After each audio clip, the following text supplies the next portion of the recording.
Hello, my name is Esther. My Korean name is Lee. Thank you so much for giving me this wonderful opportunity to present my published article. The title of my paper is Corrective Feedback Preferences and Learner Repair Among Advanced ESL Students. Most previous research on corrective feedback have focused on beginner or intermediate level students. So there is a little research on these patterns among advanced level adult ESL classrooms or on those students' feedback preferences. And also, many previous studies have used only quantitative methods, such as frequency measurements based on classroom observations and surveys using Likert type scales. For the literature review, I reviewed the recent empirical classroom observational studies conducted in beginner and intermediate level adult ESL classrooms. But here, I only focused on 3 reviewed studies. First reviewed study is Penova and Leister 2002 study. This study focused on beginner level and analyzed the patterns of error treatment in an adult ESL classroom in Montreal, Quebec. The second reviewed study is Hanning-Jung's 2007 study. This study focused on beginner and intermediate level and investigated the patterns and preferences for corrective feedback and learner repair. The last reviewed study is Suzuki's 2004 study. This study focused on intermediate level and explored the relationship between corrective feedback and learner uptake. The purpose of this study is to investigate the preferred patterns of corrective feedback and learner repair present in an advanced level adult ESL classrooms. Also, the present study extends the data on corrective feedback and learner repair in this context using a combination of the quantitative and qualitative methods that most previous studies did not offer in order to explore preference causality and feedback types results in greater detail. In terms of the significance of the study, the present study, first of all, contributes to systematizing the most effective types of corrective feedback for each of the 3 different proficiency levels among adult students. Likewise, this study helps teachers select appropriate corrective feedback types to correct their students' speaking errors and mistakes more successfully. The present study has 3 research questions. First, what types of corrective feedback actually occur in an adult ESL advanced level classroom? Second, what types of corrective feedback do students and teachers in adult ESL advanced level classrooms prefer? Third, what might account for the discrepancy between students' preferences and actual classroom feedback? The present study used a mixed method research design, specifically a dominant and less dominant research design. So the quantitative result played the dominant role in the present study, and the qualitative result helped identify the causal relationships about why or how something was happening. The participants of the present study were 60 advanced level graduate students who were training to be teaching assistants and 4 teachers in the ESL spoken English program. The majority of the participants were from Asia, for example, China, India, and Korea. This study was conducted at the ESL Spoken English program at a large public university in the Midwestern United States. The data were collected through classroom observations, survey questionnaires, and in-depth follow-up interviews. I'm going to explain each method of the data collection in more detail. In order to collect data on error correction classification, frequency, and repair, I observed 12 hours in an advanced ESL classroom over the course of 4 weeks. Each class had 1.5 hours of instruction and 15 students. The observed classes were audio recorded and later transcribed. In terms of questionnaires, the questions in the students' and teachers' questionnaires were divided into 3 parts. The first part consisted of students' background in learning English and teachers' background in teaching English. The second part examined students' and teachers' preferences for corrective feedback using a Likert type scale on 8 declarative statements. And the third part analyzed the students' and teachers' preferred types of corrective feedback, ranking from 1, most preferred type, to 6, least preferred type. The subsequent open-ended questions were asked about why they most or least preferred certain types of corrective feedback. With respect to in-depth follow interviews, I gathered qualitative data to support the quantitative data derived from the questionnaires. 20 students were selected based on their responses on the open-ended questionnaire and interviewed individually for 40 minutes each. 2 weeks after the questionnaire, each interview was recorded and immediately transcribed. Member checks were used in order to corroborate face validity, and the recurring themes and reasons for student corrective feedback preferences were recorded and classified. For data analysis, in order to investigate the frequency of corrective feedback types used in the classroom, research question 1, I coded the audio recorded classes in accordance with Lister and Ranta's 1997 corrective discourse analytic model categories. Next, to establish the rate of reliability in measuring error correction classification, frequency, and repair, I later coded the audio recorded classes the same way at a different time. The intra-rater reliability correlation reached 0.99. To examine the students' and teachers' corrective feedback preferences, research question 2, 8 items showing these preferences were selected. The internal reliability of the test tool was 0.762 Chromebox alpha. 1 sample t-test was used to identify the discrepancies between the students' and teachers' preferences for corrective feedback. The top-ranked time was assigned 6 points. The bottom assigned 1 point, and the results were analyzed by the ANOVA. To account for the discrepancies between student preferences and the actual classroom feedback used, research question 3, the students' interview transcriptions were utilized. The findings of the present study were addressed by each research question. The first research question is, what types of corrective feedback actually occur in an adult ESL advanced level classroom? The classroom observations demonstrated that recasts were most often present in this advanced level adult ESL classroom at a rate of 48.94%.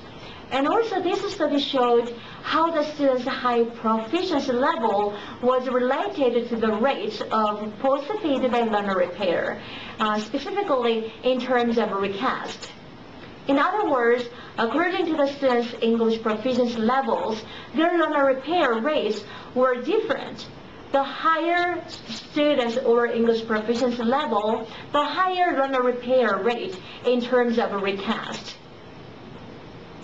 The second research question is, what types of corrective feedback do students and teachers in adult ESL advanced level classrooms prefer? First of all, the students respondents most preferred to receive explicit and immediate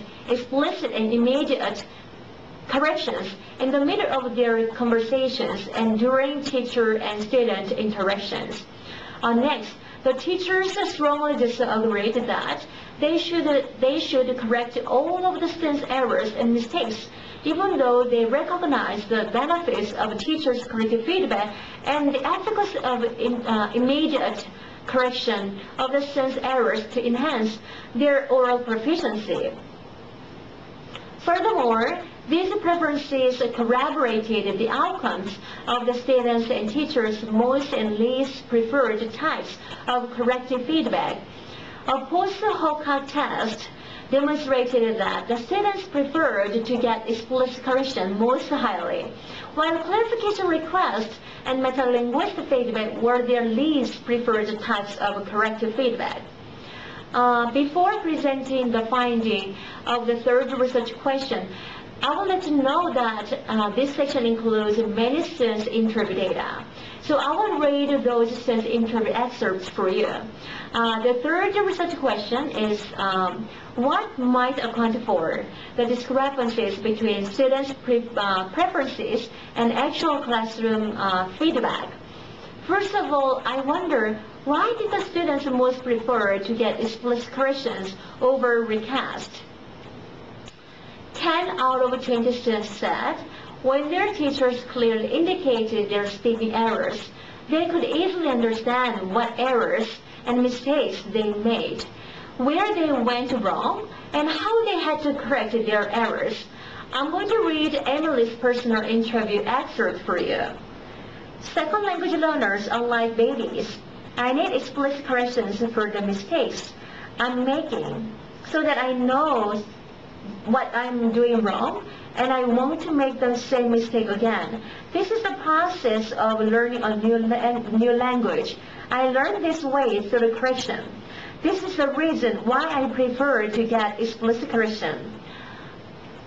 And the same number of students argue that they could correct their errors quickly and directly. Therefore, they could save a lot of time and recognize their errors and mistakes. I'm going to read Joanne's personal interview excerpt for you.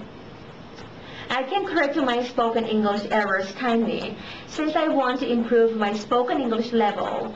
I can accept any advice given by native speakers timely. Also, it is good for me to remember the correct way if it is corrected immediately. Besides, explicit correction saves time. For example, I can remember it as soon as the mistakes are pointed out timely.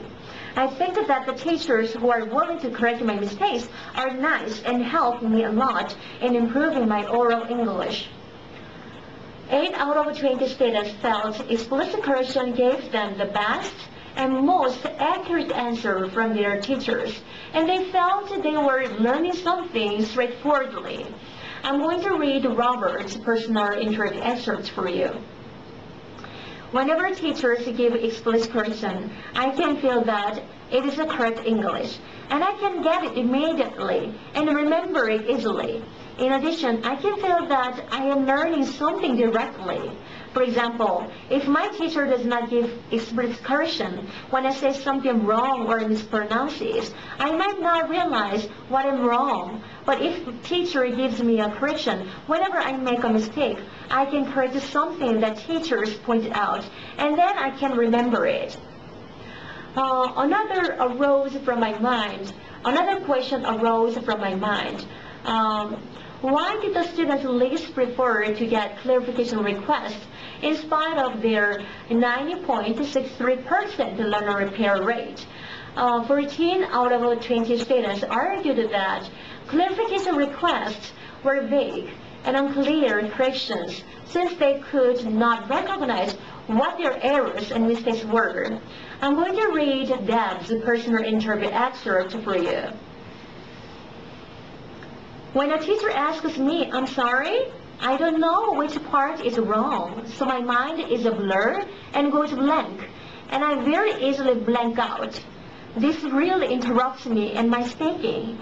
It's not specifically pointed out in what parts I have errors and mistakes, so I'm confused and I'm more likely to blank out when I listen to I'm sorry or pardon me. 12 out of 20 students said they got embarrassed and frustrated because they could not obviously understand the teacher's intentions and the purpose of their request. Also, 14 out of 20 students maintained that clarification requests made them embarrassed since they thought their teachers did not carefully listen to what they were talking about. I'm going to read Jack's personal interview excerpt for you. In my opinion, if teacher asks me, sorry, pardon, excuse me, I feel very embarrassed. I think this is too direct, and I also think that the teacher doesn't understand me at all. Otherwise, he would not ask me to repeat my sentence again. The same number of the students indicated that they felt uncomfortable when clarification requests exposed their lack of oral proficiency in front of their classmates. I'm going to read John's personal interview excerpt. I feel embarrassed because before I answer the teacher's question or ask a question in the class, I will carefully prepare the answer in mind.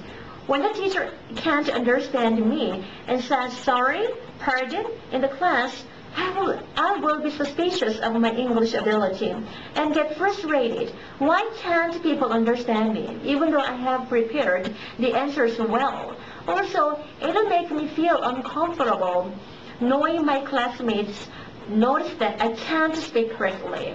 Also, the same number of students pointed out clarification request feedback discouraged them from further conversations and presentations. Further suggestions of using clarification requests in the ESL classrooms, the students said they wanted their teachers to provide more specific follow-up questions so that they could realize what their errors and mistakes were after clarification request feedback. Their proposal could lead to more successful teacher instruction in correcting students' errors and mistakes. I'm going to read Kate's personal interview excerpt for you. Listening to I'm sorry or excuse me is okay for me. However, after that, the teacher has to explain what's wrong with my speech and in what parts I made errors. And the teachers should give me some information related to my mistakes, like I don't understand the word and some pronunciations more in detail. If she does not do so, it's hard for me to figure out what I have to do when I listen to I'm sorry or pardon me. The present study had some limitations. First of all, even though the ratio of teachers to students was appropriate, the number of teachers who participated in the practice study was too small to generalize the result of teachers' preference of corrective feedback. Also, the limited number of teachers and their tight schedules did not allow for in-depth follow-up interviews, which could have provided more meticulous explanations and reasons why they most preferred to give students a recast. This is the end of presentation. If you have any questions about my present study, please send me an email. Thank you so much.